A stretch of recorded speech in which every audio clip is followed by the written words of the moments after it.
حضور علیہ الصلوۃ والسلام نے فرمایا کہ مومن کا معاملہ بھی بڑا عجیب ہے کہ اسے اگر تکلیف ہوتی ہے تو اس پر وہ صبر کرتا ہے، یا اسے خوشی ملتی ہے تو اس پر وہ شکر کرتا ہے، تو دونوں صورتوں میں اللہ اس کو اجر عطا کرتا ہے۔ اور یہ صرف شان مومن کی ہی ہے کہ وہ مصیبت پر صبر کرے، بلکہ فرمایا کہ مومن کے پاؤں میں کانٹا بھی چبھتا ہے تو اس کا بھی اس کو اجر دیا جاتا ہے، اس کے درجے بلند ہوتے ہیں، اس کے گناہ معاف کر دیے جاتے ہیں، اس کی خطاؤں سے درگزر کر لیا جاتا ہے۔ لیکن یہ مشروط ہے اس تکلیف کو صبر کے ساتھ برداشت کرنے سے۔ اگر وہ واویلا کرتا ہے، ناشکری کے کلمات کہتا ہے، تو تکلیف تو ختم نہیں ہوتی لیکن اجر زائل کر دیا جاتا ہے۔ تو اس لیے ہمیں ہر صورت کے اندر صبر کے دامن کو مضبوطی سے تھامنے کی تلقین کی گئی ہے، اور اہل ایمان کو یہ بھی سبق دیا گیا کہ جب انہیں کوئی بھی مصیبت پہنچتی ہے تو وہ کہتے ہیں انا للہ و انا الیہ راجعون، کہ ہم اسی کے ہیں اور اسی کے حضور پلٹ کے جانا ہے۔ تو یہ وہ امر ہے کہ جو ان کی طبیعت کے اندر ٹھہراؤ پیدا کرتا ہے اور ان کی زندگیوں کے اندر اللہ تعالیٰ جل شانہ پر جو یقین ہے اس کا پتہ دیتا ہے۔ اگر مصیبت کو اللہ کی طرف سے سمجھ کے، مان کے صبر کیا جائے، اس کو مقدور سمجھا جائے، اس پر واویلا نہ کیا جائے، اللہ کی نافرمانی کا کوئی کلمہ نہ بولا جائے، اپنے عقیدے میں تزلزل نہ آنے دیا جائے، اپنے رویوں کی خوبصورتی کو زائل نہ ہونے دیا جائے، تو اس کا مطلب ہے کہ وہ شخص مومن ہے، اس کا یقین ہے کہ یہ اللہ کی طرف سے ہے۔ تو پھر اس کے یقین کے صلے کے اندر اللہ اس کو پھر ہدایت قلب کا چراغاں نصیب کرتا ہے۔ اور فرمایا واللہ بکل شیء علیم، اور اللہ ہر شے کو جاننے والا ہے، اسے پتہ ہے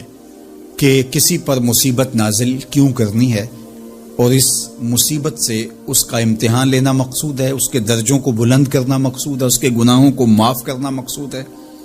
اس کو کسی آزمائش میں ڈال کر کے اس کو مزید کندن بنانا مقصود ہے،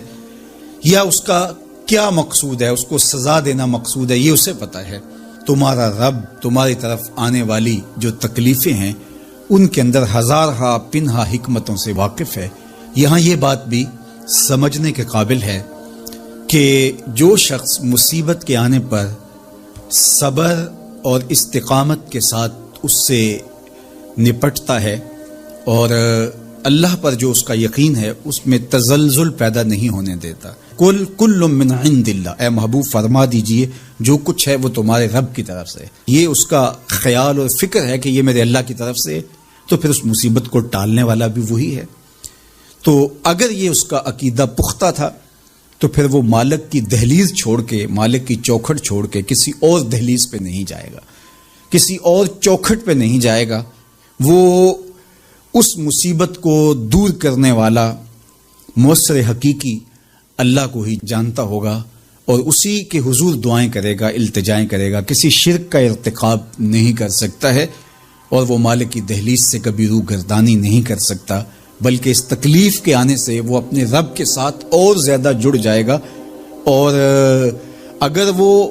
صبر کرے تو یہ اس کا ایک مرتبہ ہے کہ وہ حوصلے کے ساتھ اس تکلیف کو برداشت کرے، اور دوسرا مرتبہ جو اس سے بڑھ کر ہے کہ اس پہ اللہ کی رضا کے سانچے میں اپنے آپ کو ڈھال لے کہ جے سونا میرے دکھ وچ راضی، میں سکھ نو چلے ڈاواں۔ اگر وہ اس بات پہ راضی ہے تو کوئی بات نہیں ہے، میں اس پہ راضی ہوں کہ میرے رب کی یہ رضا ہے۔ تو یہ دونوں چیزوں کا مل جانا، یا دونوں میں سے کسی ایک کا مل جانا، یہ اللہ کی طرف سے اس کو دیا گیا انعام ہے جو اس مشکل حالات میں اس کو حاصل ہوتا ہے۔ اب وہ کس کیفیت میں ہے اللہ تعالیٰ اس کو خوب جانتا ہے، کہ وہ اس پہ صبر کر رہا ہے یا اس کا اندر ڈول رہا ہے، اس کا عقیدہ کمزور تھا اور وہ کمزوری کے باعث جو ہے وہ تزلزل کا، تذبذب کا شکار ہو گئے، تو یہ تمہارا رب خوب جانتا ہے۔ تو تمہارے سینے کے اندر چھپی ہوئی کیفیت تمہارے رب کے علم میں